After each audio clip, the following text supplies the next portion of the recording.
Amerika Serikat Menjatukan Sanksi Terhadap Empat Pria Israel yang Dituda Terlibat Dalam Kekerasan Pemukim di Tepi Barat, yang Menandakan Penentangan AS Terhadap Kebijakan Perdana Menteri Israel Benjamin Netanyahu. Presiden Joe Biden mengeluarkan perintah eksekutif pada Kamis, January 2, 2024, yang bertujuan untuk menghukum pemukim Israel yang berperilaku buruk di Tepi Barat yang diduduki, tempat warga Palestina membayangkan sebuah negara di masa depan. Penasihat Keamanan Nasional Gedung Putih Jake Sullivan menyatakan perintah tersebut menetapkan sistem untuk menjatuhkan sanksi keuangan dan pembatasan visa terhadap individu yang menyerang atau mengintimidasi warga Palestina atau menyita properti mereka. Sanksi Departemen Luar Negeri AS, yang membekukan aset keempat orang tersebut di AS dan sekira Yuma melarang orang Amerika berurusan dengan mereka, adalah yang terbaru sejak militan Hamas Palestina pada 7 Oktober melancarkan serangan terhadap Israel dan Israel membalasnya dengan serangan ke Gaza. Pada Desember, AS mulai memberlakukan larangan visa terhadap orang-orang yang terlibat dalam kekerasan di Tepi Barat yang diduduki Israel.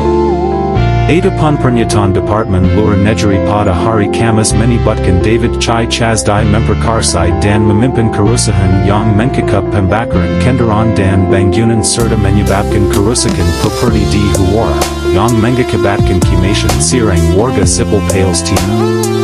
Einen tanjil menyerang petani Palestina dan aktivis Israel dengan menggunakan batu dan pentungan, sehingga mengakibatkan saudara yang memerlukan perawatan medis. Shalom Zickerman. Menurut bukti video, menyerang aktivis Israel dan kendaraan mereka di Tepi Barat, menggelangi mereka di jalan, berusaha memecahkan jendela kendaraan yang Lloyd dengan aktivis di dalamnya, dan menyedutkan setidaknya dua aktivis dan melukai keduanya. Yainon Levi memimpin sekelompok pemukim yang menyerang warga sipil Palestina dan Bedui, membakar ladang mereka dan menghancurkan harta benda mereka. Israel harus berbuat lebih banyak untuk menghentikan kekerasan terhadap warga sipil di Tepi Barat dan meminta pertanggungjawaban mereka yang bertanggung jawab, kata Menteri Luar Negeri AS Antony Blinken dalam pernyataan terpisah. Amerika Serikat akan terus mengambil tindakan untuk memajukan tujuan kebijakan luar negeri Amerika Serikat, termasuk kelangsungan solusi dua negara, dan berkomitmen terhadap keselamatan, keamanan, dan martabat Israel dan Palestina. Biden dan pejabat senior AS lainnya telah berulang kali memperingatkan bahwa Israel harus bertindak untuk menghentikan kekerasan yang dilakukan pemukim Israel terhadap warga Palestina di Tepi Barat. Biden telah mengangkat masalah ini secara langsung dengan Netanyahu, kata seorang pejabat senior, ketika Biden mencari jalan menuju solusi dua negara bagi Israel dan Palestina setelah konflik Gaza berakhir. Juru bicara Departemen Luar Negeri Matthew Miller mengatakan para pejabat AS telah menyampaikan kasus-kasus kekerasan pemukim yang terdokumentasi kepada Cooper Israel dan dalam beberapa kasus Israel telah mengambil tindakan. Tingkat kekerasan pemukim di Tepi Barat telah menyerang sekitar 2 bulan terakhir sejak intervensi tersebut, kata Miller pada konferensi pers 3 dari 4 orang yang terkena sanksi telah dikriminalisasi oleh Israel, tambahnya.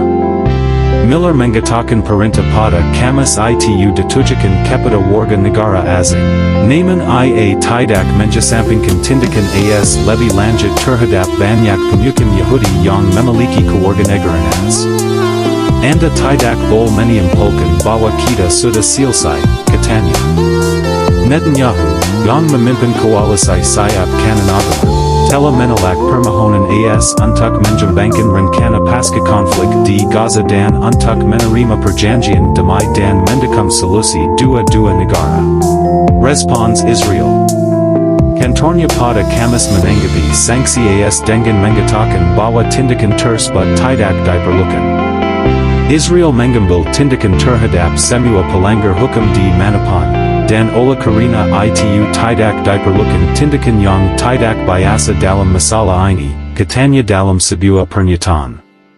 Menteri Keuangan Israel Bezalel Smotrich, Quechua Partai Siap Kanan Zionism Kigaman Yang Pro Pamukaman, Menentang Parinta Biden. Company, Kekarasan Pamukim Adala Kebahongan Antisemit Yang Disabarkan Ola Muzu Israel Dengan Tujuan Menjelek Para Parentis Pamukim Dan Perusahaan Pamukaman, Dan Untak Marujakan Marika Sehingga Mengkering Nama Baik Seluruh Negara Israel. Sejak Perang Timur Tengah tahun 1967, Israel telah menduduki tepi barat Sungai Jordan, Ang diinjinkan Palestina sebagai pusat negara merdeka. Israel telah membangun pemukiman Yahudi di sana yang dianggap illegal oleh sebagian besar negara. Balas dendam Amerika Serikat atas serangan drone yang terjadi di pangkalan militer Tower 22 di perbatasan Yordania-Syria dimulai. Hal tersebut diungkapkan Menteri Pertahanan AS Lloyd Austin. Negeri Paman sama akan menerjetkan militia yang dijekang Iran yang diyakini berada di balik serangan tersebut. Austin mengatakan semua drone di kawasan yang menyerang AS berasal dari Iran. Serangan balasan diperkirakan akan mengenai militia di Syria dan mungkin Iraq, meskipun Austin tidak memerinci waktu atau lokasi tepatnya. Kami berupaya meminta pertanggungjawaban orang-orang yang bertanggung jawab atas hal ini dan kami juga berusaha untuk menghilangkan kemampuan saat kita melangkah maju. Austin menegaskan bahwa banyak pemikiran di Washington telah dilakukan untuk memastikan bahwa respons AS tidak memicu eskalasi besar-besaran.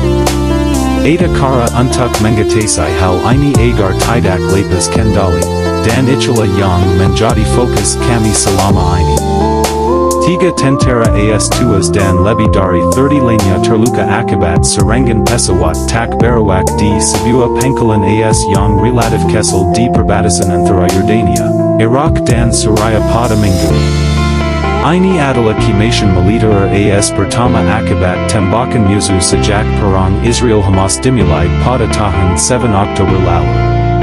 Iran telah berulang kali memperingatkan AS untuk tidak melancarkan serangan apapun ke wilayah Iran, dan mengatakan jika AS meningkatkan serangan dengan cara ini, maka responsnya akan cepat dan dramatis.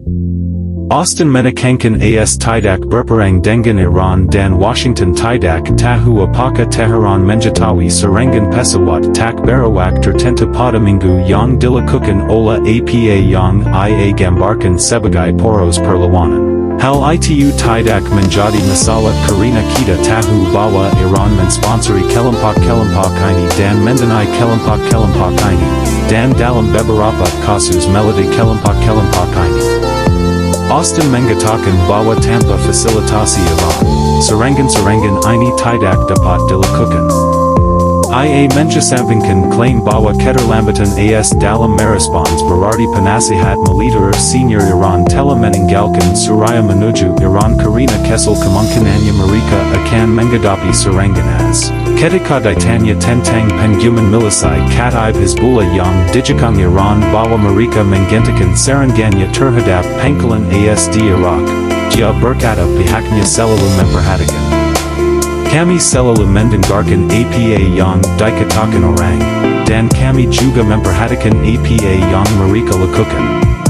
Jadi, kita akan lihat APA yang mereka lakukan.